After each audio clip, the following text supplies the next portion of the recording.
Pahalgam নুনওয়ান base ক্যাম্পে information নিয়ে যা জানা গেল, তাতে পেহেলগাম থেকে যাদের 3 তারিখে যাত্রার টিকিট পড়েছে, তারা পেহেলগামে 3 তারিখ থেকে যাত্রা শুরু করতে পারবে চন্দনবাড়ি থেকে, আর 5 তারিখে গিয়ে দর্শন হচ্ছে। এবার 3 তারিখে যাদের ডেট আছে বালতাল থেকে, তারা বালতাল থেকে 3 তারিখে দর্শন পেয়ে যাচ্ছে। কিন্তু পেহেলগাঁও থেকে যাদের 3 তারিখে ডেট আছে, তারা 5 তারিখে দর্শন পাচ্ছে। এই নিউজটা কোনো রিপোর্টারই দেয়নি, কোনো কিছু দেয়নি। এবার সেই কারণে আমরা 3 তারিখের ডেট অনুযায়ী আমরা পেহেলগামে চলে এসেছি, কিন্তু 2 তারিখের আগে রেজিস্ট্রেশন RFID কার্ড দেবে না। তো 2 তারিখে RFID কার্ড দিলে 2 তারিখে নুনওয়ান বেস ক্যাম্পে ওরা ঢোকাবে।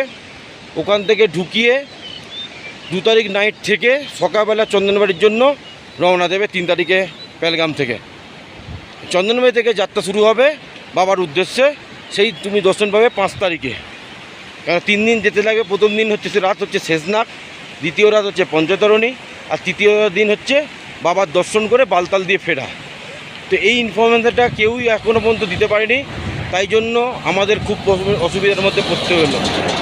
মানে আমাদের 3 তারিখে ডেট আছে, মানে আমরা জানি 3 তারিখেই বাবার দর্শন, সেই জন্য আমরা চলে এসেছি 30 তারিখে। 1 তারিখ থেকে জানি আমরা যাত্রা শুরু হবে। কিন্তু এখানে এবারে এরকম নিয়ম না, এখানে পুরো নিয়মটাই পাল্টে দিয়েছে। এই বৈশাখান ভ্যালির আক্রমণের ঘটনার পর থেকে সিস্টেম সব এবারে যাত্রা চেঞ্জ হয়ে গেছে। সেই কারণে আমাদের এই প্রবলেমটা এখন ফেস করতে হচ্ছে। এখন জানি না কালকে কার্ড দেবে RFID কার্ড না 2 তারিখে কার্ড দেবে, সেটা এখনও কেউ পারফেক্ট নিউজ দিতে পারেনি। সেটা কালকে আবার আসতে বললো, তখন জানতে পারবো আমরা।